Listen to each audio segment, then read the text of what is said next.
Tim, what did you learn about your team over the last week?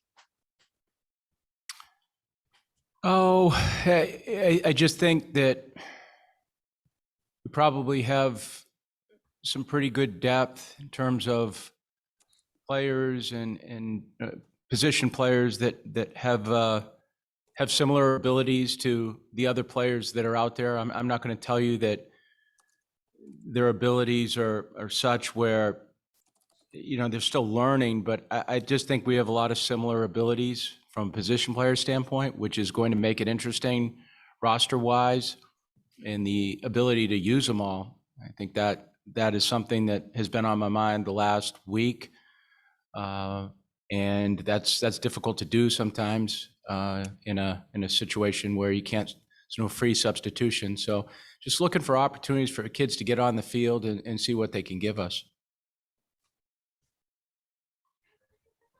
All right, Aurea.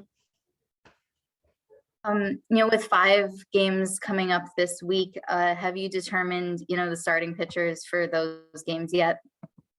Not really. I feel like McIlvain will stay in place. I think Saturday and Sunday is a little bit of a question right now, just because I want to get through tomorrow to see what we can do for Saturday and Sunday. Saturday is actually a 7-inning game to start off with, and a 9-inning second game, and then Sunday, of course, and then we don't play again until the next Friday. So I think we want to figure out how we can get through tomorrow. Futrell will start that game, and then after that, we'll kind of get back to trying to formulate a plan.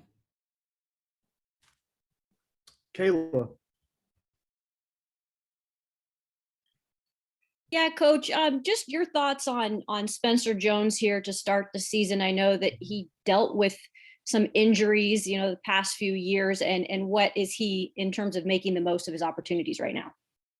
He is. I mean, he's played well. He's played well in the early part of the winter, and certainly started off well. We've kept him in that number 3 spot, and he's responded nicely. As you mentioned, I think his ability just to be healthy and feel good about where he is right now from an arm standpoint and from a bat standpoint is good. It's consistent. He is, and he's getting better. I mean, you can feel him from a base running standpoint, from a defensive standpoint, from an offensive standpoint. I just think it's his ability to stay on the field a while since the Cape this summer, and then the fall, and certainly the spring. All right, Tom. Hi, Coach. I'm from Sport Techie. We do stories on technological stuff in sports, and I'm curious about the electronic wristband you guys have been using. How does it work? I mean, I'd like to hear from you. Really, I've read about it, but I'd like to hear from you how it works for you guys. Yeah, it's pretty simple. It's just a wristband with numbers that come up. It vibrates when the numbers come up. Brownie punches them into Scott Brown, our pitching coach, punches them into a little keypad, and those numbers are electronically sent to the wristband itself. So you've got a catcher and a pitcher, and the position players wear them as well. So every player on the field knows what pitch is coming, or a bunt defense, or a first and third defense, or really anything that way, or a pickoff. So it makes it, there's no cross-ups, there's no signs given from the catcher. The game moves along reasonably fast. Well, it moves faster than it has before. Just think it's a lot easier, but it's no different than really the catcher giving the sign. Now he doesn't give the sign; he just has to set up more than anything else. So the pitcher can really deliver the ball within a 10 or 12-second time period, which shaving time off the college game is certainly, I would think, a good thing for everyone, especially the consumer. And especially when it's 25 degrees on a Friday night in Nashville. You've been a proponent of this before. I know in 2017, you guys were talking about maybe using walkie-talkies and other ways to communicate with the catcher. How big is this for you? How happy are you with this? It seems like you are.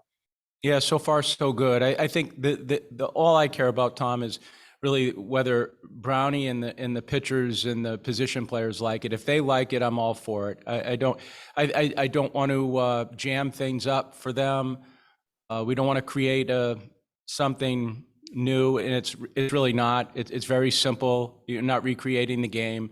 It's just the ability just to get the sign and go. And then if the pitcher wants to swipe to another sign, he can do so. So it's really the same process that we've been working with, but a lot quicker process than we've been working with. How much time do you think it saves a game? Has there been sort of a way to quantify that? Not yet. I think over a time period, we'll be able to see that, though, Tom.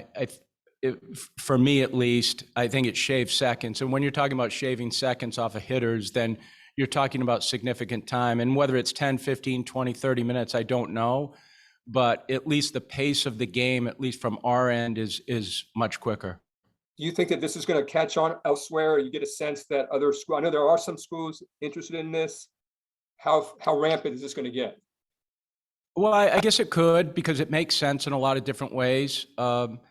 Brownie is fielding a lot of calls. I'm fielding a lot of calls. So that company stands to make some money until Apple devises something that is on a watch that we can use. But I think right now it's pretty simple. But I don't, I've talked to some people that have spoken about the overreaction to it. I think it's quite simple. I don't think there's any overreaction to it. It's not that big a move outside of the pace of the game and just looking down a wristwatch for your numbers. And then I like that pitch. No, I don't like this pitch. I'm gonna defer to another pitch. So quite simple, really. But at least the catchers and pitchers are on the same page, and at least the infielders are on the same page in terms of their anticipatory movements towards the potential of a ball being thrown in, away, speed, that type of thing, so they can get a better jump. Well, that helps. I mean, you guys in the outfield now know where, I mean, maybe you know the pitch, but you can't really see the pitch from the outfield. So now they know everything, right? Does that help you defensively? I mean, I would think most certainly. I think getting a jump is really anticipation. It's your mind moving before the play actually happens. That's anticipation. So if you anticipate, let's say, a right-handed breaking ball moving away from a right-handed pull hitter, then if I'm a right fielder, there's a feeling of I'm going to move up a little bit because he's got a chance to deflect the ball in my area with not a lot of pop. So I might move in a little bit. So yes, most certainly from a defensive standpoint. and my last thing, I'll leave it alone. The learning curve from the players, how have they adapted to it? You get a sense of how they.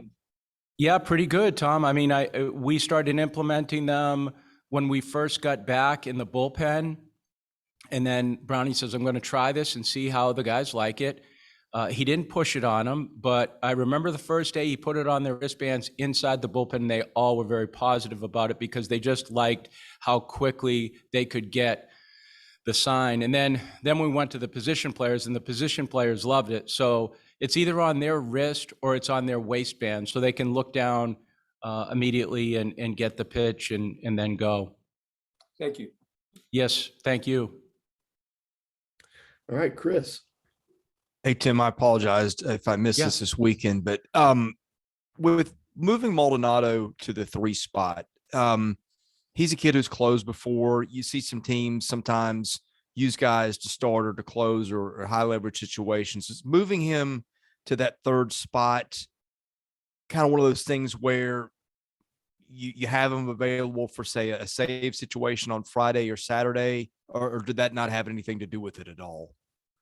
No, not right now. It didn't. I think what we've wanted to do is just let him get his feet underneath him, because I think, as I was saying to Arya and a couple of the media people yesterday, it's like his 4th start period. You go back to his junior year in high school, and that's the last time he started a game. So just getting him in that 3rd spot and letting him roll with it a little bit and learning how to become a starter again. I mean, I don't think that's an easy transition. He's been in hot temperature situations as a closer, but I think if we choose to put him in that spot again, Chris, then we would do it. I think right now it's just letting him have the mental freedom of, okay, I'm a starter and I'm going to move with it. All right, Mitchell. Hey, Coach. Doing a story on John Norwood's home run in 2014. Just thinking back, what do you remember about that at bat? Did you just get a job at Wake Forest? Oh, no, Gabe's going there. My son's going there next year. So, Oh, he is. yes. Congratulations. My gosh. I can't believe he's going to college. Yeah, that's what happens after he's a senior now. So I told him, don't get arrested and don't fail out. That's all he's doing, trying to do is the next few months. Great dad advice. That's tremendous. I'll make sure I write that down when we get done.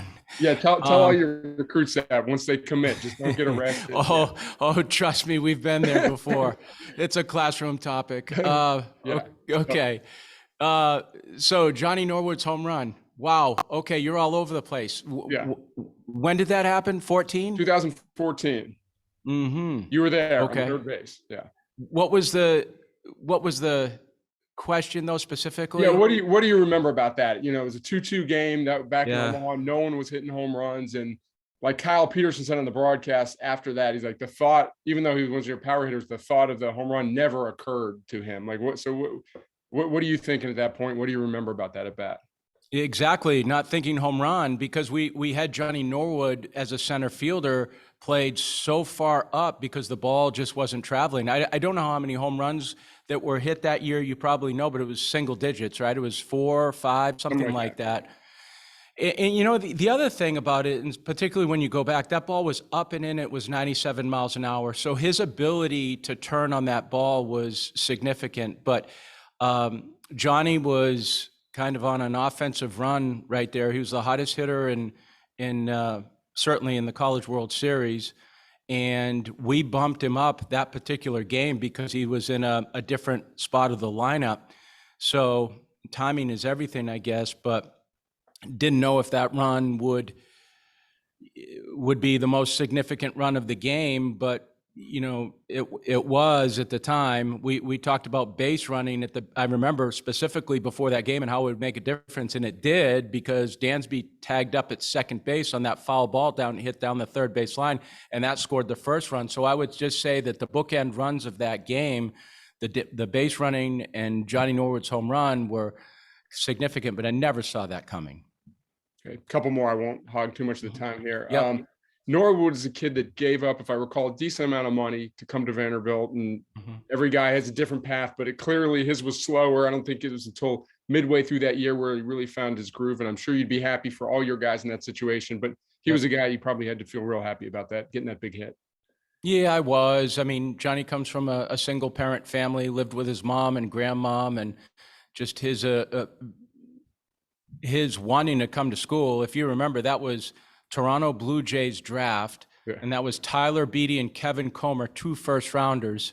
And what they did is they signed Comer because Beatty didn't want to come to school, and they offered some of that money to Johnny Norwood too, and he declined and came to school. So there were obviously 2 big people that played a big part in it, but Johnny's decision to come, much like Tyler's, I mean, they weren't from households that they didn't have a tremendous amount of money. So that was a big decision. I was glad he got the opportunity after he left here too, albeit it was, he had an opportunity to come back that next year and he didn't get drafted, but he signed for, I think, 3rd round money in the Cape Cod League that summer. So I'm glad he got the opportunity to play and certainly had a big impact on our team. But he had to be patient because he was behind a lot of older outfielders at the time. I remember Connor Harrell and Mike Yastrzemski having a lot of discussions with him about patience. One more. And, I've been to a few of the banquets and you've got a lot of guys there, some real popular guys like Dansby Swanson, whatever, but I always seem like Norwood got the biggest or close to the biggest ovation from the fans and the supporters in there. And he seemed like he enjoyed that moment. He would always have big smiles. So, I'm sure he's going to do some great things in his life, but from your vantage point, how him, I'm sure he looks back at that moment fondly.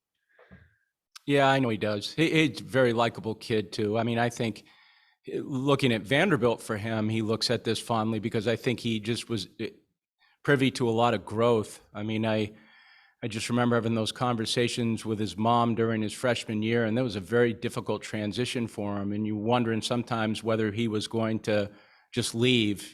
This was too difficult, whether it was academically, although he came from a pretty good school in Seton Hall Prep. But I just think that negotiating academics and a full-time baseball responsibility for a kid from New Jersey, this was not easy transition for him, and he did very well. And I appreciate his patience and his ability to last through some tough years and have a great impact on our program. Thanks. Appreciate it. Yep. Thank you, Mitch. Congratulations again. That's Thanks. great. I'll pass that along. Thanks. Please. Let's go to Aria. I noticed that, over the past, all the games, you've gone with a couple different lineups, and you mentioned the depth of the position players, but how have you decided, who's playing first base, who's playing third base, and, which players are getting in the lineup in like which specific games? I think the handedness of the pitcher has something to do with it, number one. And I think then number two, it's just how the kids train on a day-to-day basis. I think those days in between the games really matter, and we've always told them that. And if they stay consistent to that and you see growth, and you want to give them opportunities. It's kind of like Matt Polk the other day, giving him the opportunity. First pitch, he swings.